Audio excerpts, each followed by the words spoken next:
From the initial design studies for State Road 417, the Central Florida Expressway Authority envisioned an ultimate 6-lane expressway to account for future growth and increased demand. The plan was to widen the existing 4-lane corridor by adding 2 median lanes, 1 in each travel direction.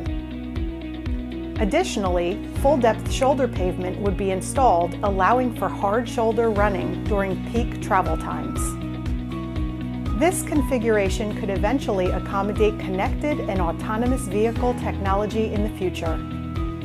Maser Consulting was part of a team assembled for the Central Florida Expressway Authority to design the expansion of State Road 417 between Landstar Boulevard and Boggy Creek Road in Orlando. Our team is employing a combination of 2 geospatial technologies that integrate data to produce high-accuracy 3D deliverables. This will be a first for CFX and could provide a new and improved methodology for surveying and mapping on future projects. For this type of project, the use of the UAVs and the mobile LiDAR is the perfect choice for expressway projects, interstate projects. The fact that you can pick up 20, 30 acres of data collection in a couple of days, that's just fantastic. So we're leveraging quite a few different technologies on this project to capture survey-grade data. We're using traditional techniques from GPS and robotic total stations all the way to mobile LiDAR and aerial LiDAR. So we've decided to leverage these technologies for this project for a few main reasons. First and foremost, safety. Safety for our staff as well as the traveling public. We are working on a limited access highway, and basically using mobile LiDAR and aerial LiDAR, we're not going to access the road surface in any capacity, which is important. We're trying to keep people safe and out of harm's way.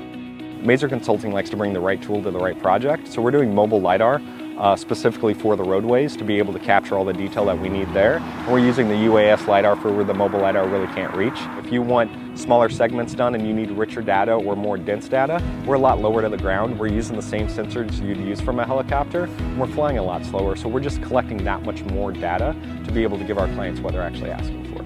I'm always excited to work with aircraft, especially larger UAS aircraft such as this Vapor 55. It's able to hold our LiDAR units, so we're able to get a lot more data versus with photo or other types of sensors that are out there. To be able to take aerial LiDAR, mobile LiDAR, conventional survey, see it come together and produce something that I think is going to be a better engineering product at the end is extremely impressive. It shows where our industry is going, and I think is going to make both the design team successful and this project ultimately successful for the expressway. It's been a fantastic process. We're looking forward to it, and just as the information that we've gotten so far has been excellent density. The information we provide is flawless.